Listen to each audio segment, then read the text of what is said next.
नमस्कार, मी नॅचरोपॅथ पूनम आणि माझ्या नॅचरोपॅथी फूड रेसिपी चॅनलमध्ये तुमचं स्वागत आहे. आज मी बनवला आहे आळीव म्हणजे हलीमाचे लाडू. आळीवाला काही ठिकाणी हलीम म्हणतात, तर आज मी हलीमाचे लाडू बनवले आहेत.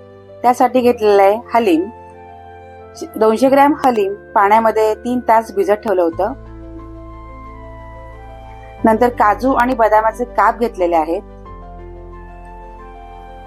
काजू बदाम थोडेसे गरम करून त्याचे काप करून घेतलेले आहेत. 2 नारळाचा कीस घेतलेला आहे, खवून घेतलेले आहेत. हा आयुर्वेदिक गुळ घेतलेला आहे. 2 मोठे चमचे तूप घेतलेलं आहे, साजूक तूप गाईचं. वेलची पावडर घेतलेली आहे. आता गॅसवरती कढई ठेवलेली आहे, गॅस चालू केलेला आहे. त्याच्यामध्ये मी टाकते 2 चमचे तूप. तुम्हाला माहितीच आहे, तुपामुळे रोगप्रतिकारक शक्ती वाढते, त्वचा निरोगी राहते, मेंदूचे कार्य सुधारते.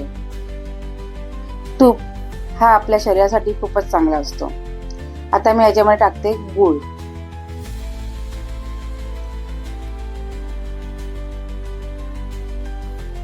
गुळामुळे पाचन सुधारते, ऊर्जा मिळते, रक्त शुद्ध होते, पण गूळ प्रमाणातच खावे.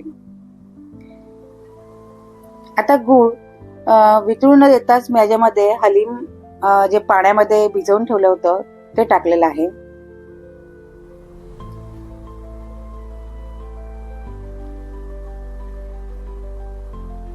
आता हलीम गूळ यांचं मिश्रण जोपर्यंत गूळ पूर्णपणे वितळत नाही आणि त्याचा सगळं पाक होत नाही तोपर्यंत हलवून घेते.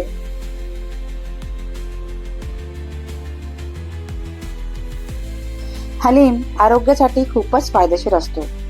हलीमामध्ये लोह, कॅल्शियम, फायबर, जीवनसत्वे, प्रथिने भरपूर प्रमाणात असतात.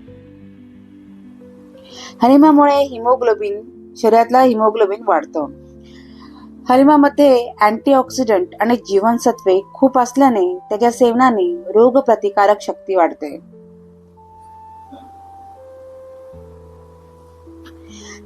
हलीमाच्या सेवनाने मासिक पाळी नियमित येते व मासिक पाळी संबंधित ज्या समस्या असतात त्या कमी होतात.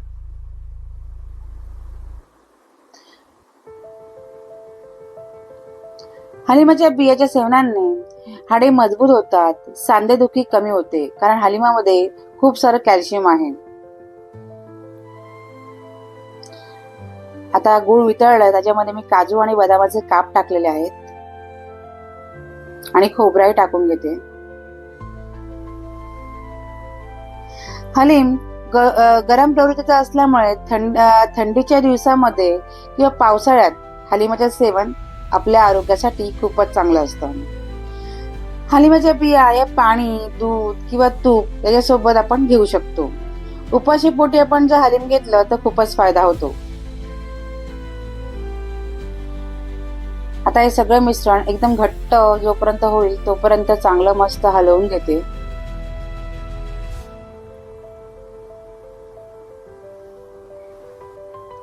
काजू आणि बदाम याच्यामुळे पण आपल्या शरीरासाठी काजू बदाम पण खूप चांगले असतात. जसं काही काजूच्या सेवनाने पण आणि बदामाच्या सेवनाने पण हृदयाचे आरोग्य सुधारते, झोप चांगली लागते, झोप सुधारते.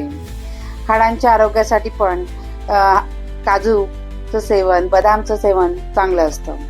त्वचेसाठी पण काजू आणि बदाम हे दोघंही खूपच चांगले असतात. आता हे मिश्रण चांगलं ड्राय करून घेते.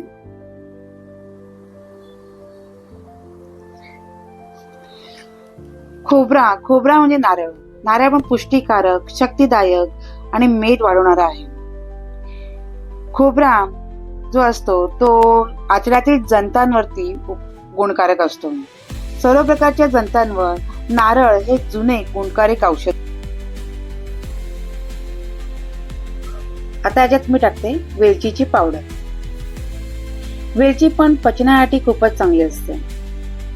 वेलचीमुळे पाचन सुधारते, झोप चांगली लागते. जर ऍसिडिटी झाली असेल तरीही वेलचीच्या काढ्याचा उपयोग होतो. किंवा नुसती वेलची जरी खाल्ली ऍसिडिटी झाली असेल तर तरीही उपयोग गुण दिसतो. आता हलिमाचं हे मिश्रण बऱ्यापैकी ड्राय होत चाललेलं आहे.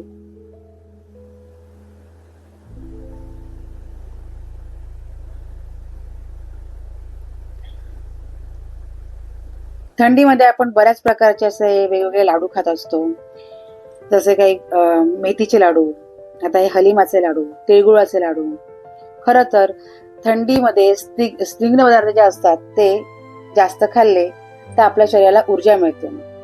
गुळाचं सेवन, गूळ, तूप यांचं मिश्रण आणि तीळ यांचं मिश्रण जर आपण घेतलं तर आपल्याला चांगली ऊर्जा मिळते व थंडीचा जो त्रास असतो तो कमी होतो.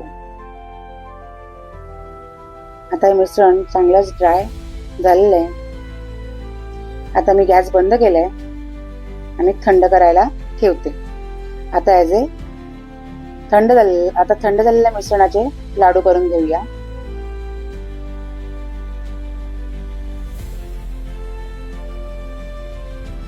बाळंतपणामध्ये आपल्याला माहिती आहे की बऱ्याच ठिकाणी हलीम दिलं जातं. महाराष्ट्रामध्ये तर बाळंतपणामध्ये हलीम हा एक चांगला प्रमुख असं अन्न आहे. बाळंतीण बाईंना हलिमाचे लाडू,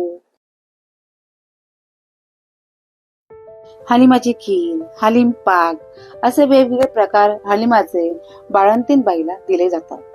त्याने शरीराची झीज भरायला मदत होते, सांधेदुखी कमी होते, ऊर्जा मिळते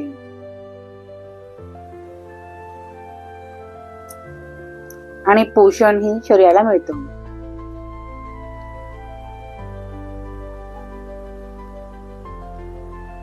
लाडू छान वळतायत.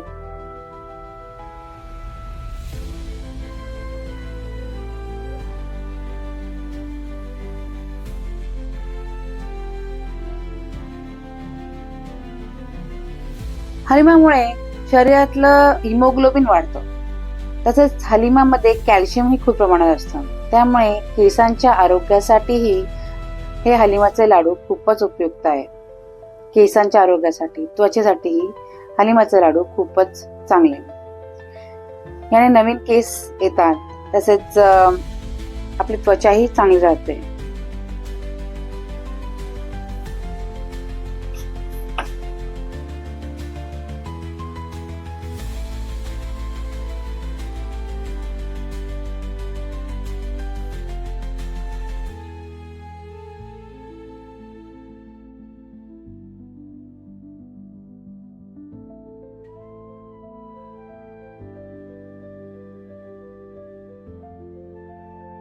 हे आहेत तयार हलिमाचे लाडू.